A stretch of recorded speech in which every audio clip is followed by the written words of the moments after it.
नमस्कार दोस्तों, मैं विनीत कांत पाराशर, चीफ एडिटर विशेष खबर मीडिया समूह, विशेष खबर टीवी पे अपने साथी अर्जुन खजीरू के साथ आप सबका साधुवाद करता है।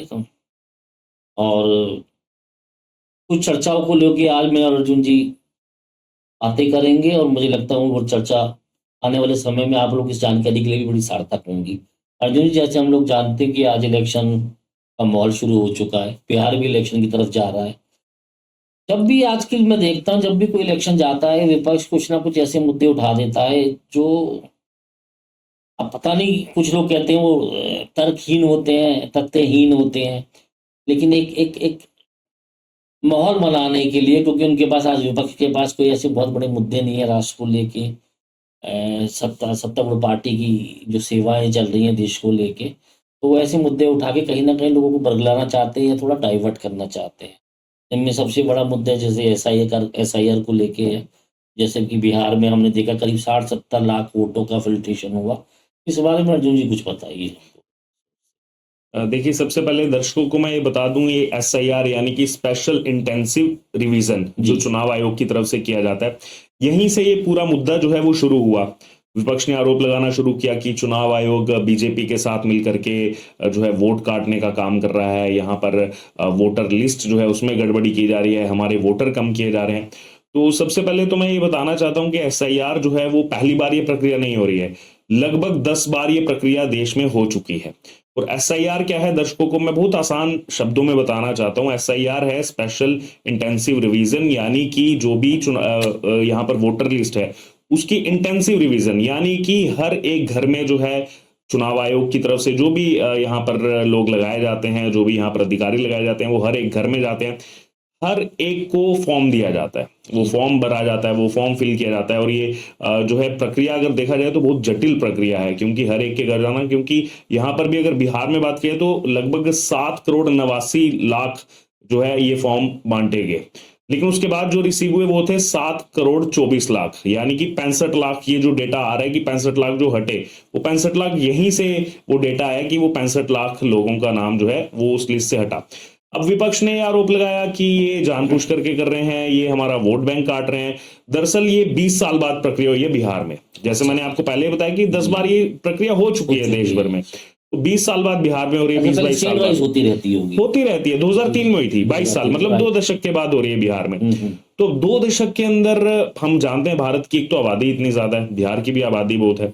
कितने ऐसे लोग हैं जो जिनकी जीवन लीला समाप्त हो गई, जो नहीं रहे हमारे बीच में, उन सब का नाम वहां से कट होना, वो नाम तो ऑब्वियस सी बात है, वो तो कट होंगे। जब कोई जीवित ही नहीं बचा तो वोट देने कैसे जाएगा? कोई किसी ने स्थानांतरित कर लिया वहां से, यानी कि कोई अगर वहां से किसी और जगह जाकर के जो है रुक गया, किसी और जगह जाकर के रहने लगा, तो इन सब का नाम जो है उस लिस्ट से हटाया जाता है, वो फिल्ट्रेशन किया जाता है। वही फिल्ट्रेशन की प्रक्रिया एसआईआर है, और ये रेगुलर प्रक्रिया है और कानून ही इसका प्रावधान देता है।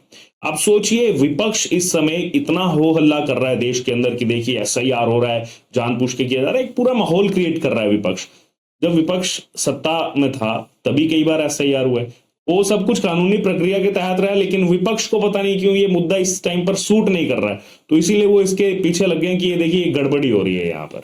पिछले 10-15 साल से जब भाजपा या भाजपा शासित सरकार नीतीश कुमार जी के नेतृत्व में बिहार में बनी हुई है, तो तब भी विपक्ष के पास कोई ऐसा मुद्दा नहीं है जिसको वो चैलेंज करके उसको उठा पाए। तो ये आप क्या कहना चाहते हैं कि ये डाइवर्जन करने का एक प्रयास है चुनावी मुद्दों से या चुनाव से? देखिए, जो तमाम चीजें चल रही हैं, इसी बीच सुप्रीम कोर्ट में मामला गया। सुप्रीम कोर्ट ने चुनाव आयोग से कहा कि आप अपना डेटा जो है उसको पब्लिश कीजिए। और आपको मैं बता दूं, दर्शकों को बता दूं, आज सुबह ही चुनाव आयोग ने पूरा का पूरा डेटा 65 लाख जो यहाँ पर जिनका नाम कटा है विद नेम, पूरी डिटेल्स, क्यों कटा है, मृत है, स्थानांतरित है, अनुपस्थित है, हर एक 65 लाख में, मैं कह रहा हूं 65 लाख में हर एक व्यक्ति जिसका नाम कटा है उसकी पूरी डिटेल आज ऑनलाइन अवेलेबल है। बहुत आसान प्रक्रिया है। आप इस समय विजुअल्स में देख भी रहे हैं कि किस तरीके से ये लिस्ट जो है वो ऑनलाइन डाल दी गई है। आप बिहार के जो चुनाव आयोग की वेबसाइट है वहां अगर आप जाएंगे, आप अपना एपिक नंबर भी डाल सकते हैं, अगर आप एपिक नंबर आपके पास अभी अवेलेबल नहीं है, या फिर आप विधानसभा वाइज भी देख सकते हैं, विधानसभा वाइज आप खोल सकते हैं। फिर विधानसभा आप खोलेंगे, फिर उसमें भी आपको मिलेगा कि जो अलग अलग पोलिंग स्टेशन है या फिर जो अलग अलग क्षेत्र है, वहां वो क्षेत्र वाइज भी पूरी लिस्ट वहां पर जो है वो अपडेट कर दी गई है। अच्छा, इस लिस्ट में, इस फिल्ट्रेशन में ये भी देखने आया बहुत सारा फर्जीवाड़ा भी खुला है। फर्जीवाड़ा इन टर्म्स ऑफ कि एक मकान में 70 वोट रजिस्टर्ड है, 80 वोट रजिस्टर्ड है, या ऐसे परिवारों के वोट रजिस्टर्ड है जिन परिवारों का उन जगहों से कोई मतलब नहीं है। बिल्कुल हाँ, वो भी कल उस बारे में भी बात हुई है। वो एक्चुअली वो वोट चोरी से जुड़ा हुआ मामला था, जी, जी, क्योंकि ये दो चीजें इस टाइम जो है साइमल्टेनियसली चल रही हैं। हाँ, वो उसमें ये कहा गया, वो दरअसल ये वाला जो आरोप है ये विपक्ष ने लगाया था कि देखिए एक घर में 70 लोग कैसे हो सकते हैं। वो जो बीजेपी पर आरोप लगाया उन्होंने कि चुनाव आयोग के साथ मिलकर इन्होंने वोट चोरी की है। अब उसमें उन्होंने क्लियरली बताया कि शहरों में अधिकतर हमें देखने को मिलता है वार्ड नंबर अलॉट होते हैं, हाउस नंबर अलॉट होते हैं, लेकिन गांव में ये प्रक्रिया नहीं है। हर एक को गांव में मकान नंबर अलॉट नहीं होता, क्योंकि हमें सिस्टम में डालना पड़ता है, इसीलिए वहां पर हाउस नंबर 0 आता है। अब उसी चीज को बिना देखे हुए, बिना फैक्ट चेक किए हुए विपक्ष आधार बनाने लगा कि वोट चोरी हो रही है। जो इन्होंने एक्साइज जो सर करी अर्जुन जी, इसमें कुछ अल्पसंख्यक समाज के ऐसे वोटर्स भी रजिस्टर्ड थे उन घरों में जो कभी वहां पर रहे नहीं, और वो इतनी बड़ी तादाद में थे कि उन लोगों को भी हैरत हो रही थी कि ये इतना बड़ा नंबर हमारे घर पे रजिस्टर्ड कैसे, जबकि अल्पसंख्यक समाज का एक भी, मुस्लिम समाज का एक भी बंदा उस घरों में रहा ही नहीं, हिंदू समाज के घर में। बिल्कुल वही चीज मैं कह रहा हूं कि जो चुनाव आयोग ने डेटा डाला है, अब यहाँ पर जो इतना आरोप लगा रहे हैं चुनाव आयोग पर SIR का, तमाम चीजों का, आप जाकर के निकालिए 65 लाख का, आप सब डाउनलोड कीजिए, सब कुछ ऑनलाइन अवेलेबल है। मैक्सिमम आपको जान करके हैरानी होगी कि अनुपस्थित वाली संख्या बहुत बड़ी है वहां पर। स्थानांतरित वाली भी संख्या एक तरफ है, मृत संख्या भी, और एक तरफ अनुपस्थित वाली भी संख्या, लाइन से एक मतलब बहुत बड़ी संख्या जो वहां पर अवेलेबल ही नहीं है। आपको नहीं लगता कभी कभी पक्ष विपक्ष अपनी लड़ाइयों में जो हमारी संवैधानिक संस्थाएं हैं, जो इन चीज़ों के लिए जानी जाती है, इन चीज़ों को करवाती है, जिसका एक प्रोसेस सिस्टम है, एक प्रक्रिया उनको चुनने की, वहाँ पे इलेक्शन कमीशन की भी, उनके चेयरपर्सन की भी, उनके जो तमाम जो अधिकारी होते हैं उनको भी हिट कर रहे हैं, और उनको भी कहीं ना कहीं टारगेट में लाने की कोशिश कर रहे हैं, उनको भी शंकाओं पे ला रहे हैं। क्या ये देश के लिए अच्छी बात है? देखिए, विपक्ष की अगर आप बात कर रहे हैं, विपक्ष को जिस हिसाब से हम देख ही रहे हैं पिछले कुछ वर्षों से, इन संस्थाओं पर बिल्कुल भरोसा नहीं है। जो कानून के प्रावधान है, जब वो फैक्ट्स बताए जाते हैं संस्थाओं की तरफ से, जहां वो जीत जाते हैं वहां पे वो चुप हो जाते हैं, वहां चुप हो जाते हैं। मैं इसमें एक और तर्क दे रहा था कि इन संस्थाओं पर इनको भरोसा नहीं है, लेकिन कुछ विदेशी ताकतें, कुछ विदेशी ऐसे लोग, वो एक भी अगर कमेंट कर दें किसी चीज पर, भारत की किसी चीज पर, तो वो इनके लिए वो हो जाती है आखिरी लकीर। ये उन्होंने बोल दिया, ये उस देश के इतने बड़े जो है वहां के महामहिम ने ये चीज बोल दी, ये बिल्कुल अटल सत्य है। हमारी संस्थाएं झूठ बोल रही हैं, हमारी सरकार झूठ बोल रही है, लेकिन वहां का व्यक्ति सच बोल रहा है। तो ये विपक्ष जो है, ये यहाँ में हमें भूमिका समझनी पड़ेगी विपक्ष की। एक देश जो है वो उन्नति कर रहा है, भारत आगे बढ़ रहा है, हम इकोनॉमी में अब इतनी आगे बढ़ रहे हैं, अब चौथे स्थान पर आगे, तीसरे स्थान पर आने वाले। तो ये केवल सत्ता पक्ष से नहीं होगा, विपक्ष को भी साथ देना पड़ेगा। ठीक है, इंटरनल मैटर्स पर आप लड़ सकते हैं, लेकिन बिल्कुल ही तर्कहीन बातें कर करके यहाँ पर इस तरीके से जो विपक्ष है इस टाइम पूरा मुद्दा भटकाना। अगर SIR की बात हो रही है, तो इनकी सरकारों में इतनी बार SIR की प्रक्रिया हुई है, इनकी सरकारों में इतनी बार स्पेशल इंटेंसिव जो है रिवीजन हुई है, और ये तो टाइम टू टाइम होता रहता है। ऐसे नॉर्मल वे में होता है, SIR में होता है कि आप हर एक घर में जाते हैं। ऐसे नॉर्मल वे में भी हम देखें तो चुनाव आयोग के जो भी BLO हैं,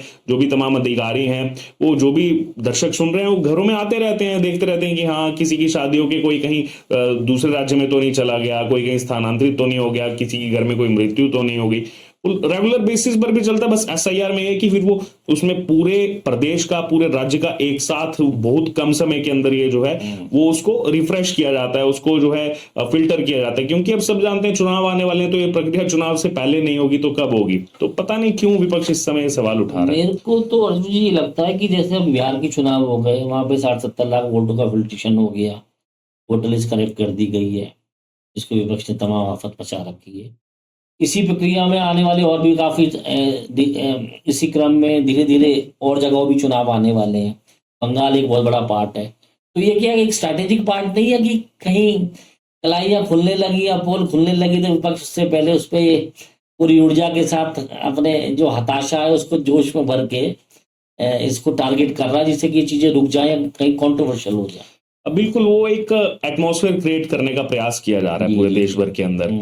जबकि ये कानूनी प्रक्रिया के तहत हो रहा है। और अभी भी आपको बता दूं, जहां चुनाव आयोग ने डेटा अपडेट किया है, अभी भी 15 दिन का समय दिया है कि अगर गलती से कोई त्रुटि रह गई, गलती तो हो सकती है ना, क्योंकि 65 लाख का डेटा है, कोई नाम वहां था या छूट गया, तो आप आवेदन कर सकते हैं। 15 दिन का इसका समय जो है वो दिया गया है।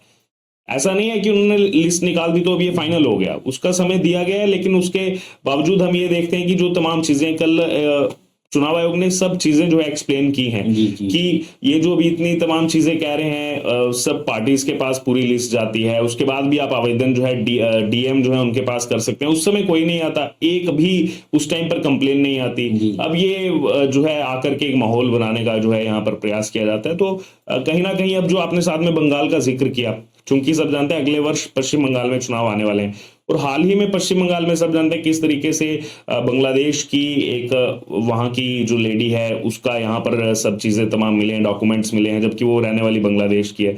तो सब जानते हैं कि पश्चिम बंगाल में भी कितने बड़े स्तर पर जो है वहां पर किस तरीके से खेल होता है, वहां पर डॉक्यूमेंट्स को लेकर के खेल होता है। तो इसलिए अगर ये इसीलिए हो रहा है क्योंकि इनको पता है आज बिहार में हो रहा है, तो कल पश्चिम बंगाल में चुनाव आएगा, वहां भी फिल्ट्रेशन होगा, और इनका जो वोट बैंक एक इन्होंने बनाया है उस पर सीधे तौर पर असर हो सकता है इस चीज का। अजीत जी, मेरे को तो यही लगता है कि ये सिर्फ चुनाव से भटकाने का एक तरीका है विपक्ष का, हताश विपक्ष। मैं ऐसे जर्नलिस्ट इसको पहले इनिशियली बड़े न्यूट्रल वे में देखता रहा, फिर मुझे लगा जिस तरह से स्पष्टीकरण आ रहे हैं, जो चीजें चल रही हैं, और जिस तरह से विपक्ष मुद्दे को उठा रही है, वो तरीका ही इनका गलत है, या कहीं ना कहीं मनमाना है, या कहीं ना कहीं बाइस्ड है। तो इस करके अब थोड़ा सा मैं भी इसमें एक तरफा, मेरे भी विचार एक तरफ होने लगे कि सच में विपक्ष एक आडंबर का पार्ट बना के एक इस मुद्दे को बस अग्नि दे के रखी हुई है, और इसमें ऐसा कुछ है नहीं। आप क्या बोल? बिहार में कई सारे ऐसे मुद्दे हैं जिनको उठाया जा सकता है। बिहार अभी भी जो है, जहां एक तरफ हम देख रहे हैं कि सरकार प्रयास भी कर रही है, कोशिश भी की गई। हाल ही में पीएमओ दिए थे, नालंदा यूनिवर्सिटी का भी एक नया फेज उद्घाटन हुआ। अभी अमित शाह गए थे सीतामढ़ी में, उन्होंने वहां पर जो है काया मंदिर के लिए।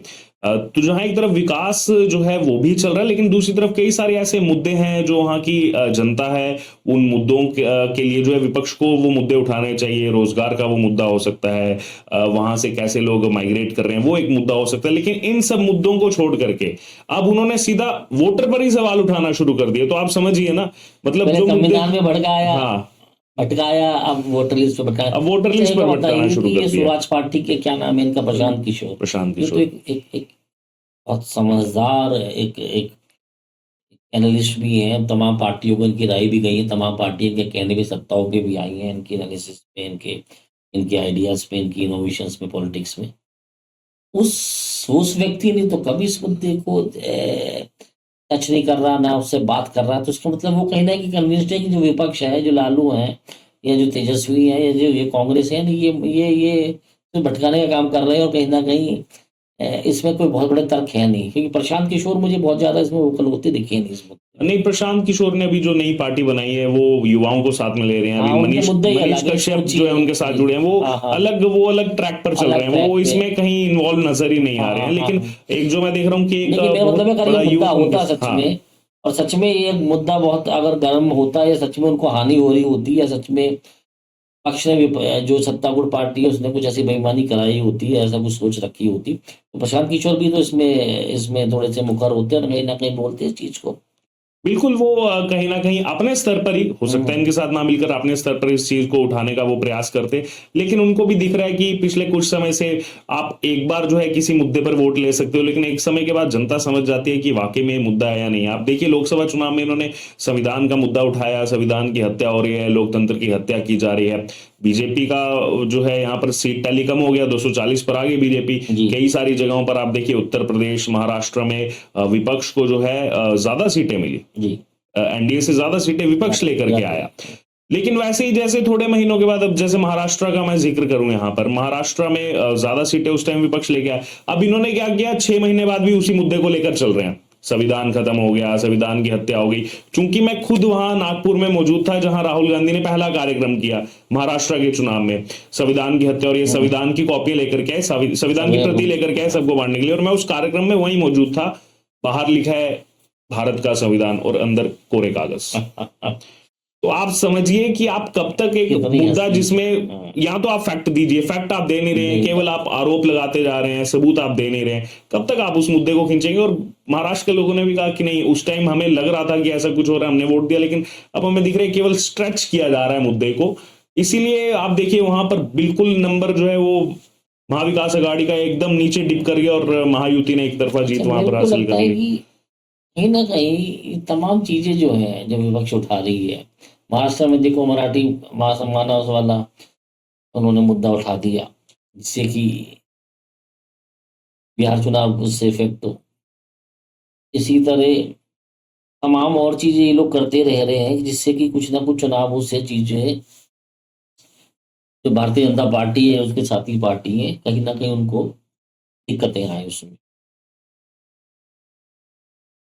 आपको क्या लगता है ये एक एक तुष्टीकरण की राजनीति के रूप में नहीं देखा जाएगा इसको? अगर अगर कोई बांग्लादेशी है, कोई रोहिंग्याई है, जो फिल्टर हो गया आज इस इलेक्शन से, इस वोटर लिस्ट से, उसके लिए भी ये लोग इतने चिंतित है अपने से वोटर, तो मतलब ये देश जाना कहाँ चाहता है, या विपक्ष जाना कहाँ चाहती है इन चीजों से? वही तो चीज है। कल ही चुनाव आयोग ने स्पष्ट कह दिया है कि जो भारत का नागरिक है वही केवल सांसद के या विधायक के चुनाव में वोट कर सकता है। बहुत जी क्लियरली उन्होंने जी जो है ये इंट्यूशन दे दी है कि जितने भी ये जो फर्जी यहाँ पर वोटर बन करके बैठे हुए हैं, इन सबका पत्ता इससे कटा है। ये एसआईआर में सबका जो है पवेलियन के रास्ते भेज दिया गया सबको। तो यही कहीं ना कहीं दिक्कत हो रही है इस चीज से विपक्ष को, क्योंकि इसके दूरगामी नतीजे ये होंगे कि आज बिहार में हुआ है, कल आने वाले दिनों में अब बंगाल चुनाव आने वाले, पश्चिम बंगाल चुनाव, और वहां सब जानते हैं कि इस तरीके से क्या चीजें हुई हैं, तो इसका सीधा असर वहां वोट पड़ेगा। कराने इलेक्शन कराने वाली संस्था उसी को अगर चैलेंज कर देंगे तो देश तो अनारकी की तरफ चला जाएगा ना, जैसे कि हम ये पैटर्न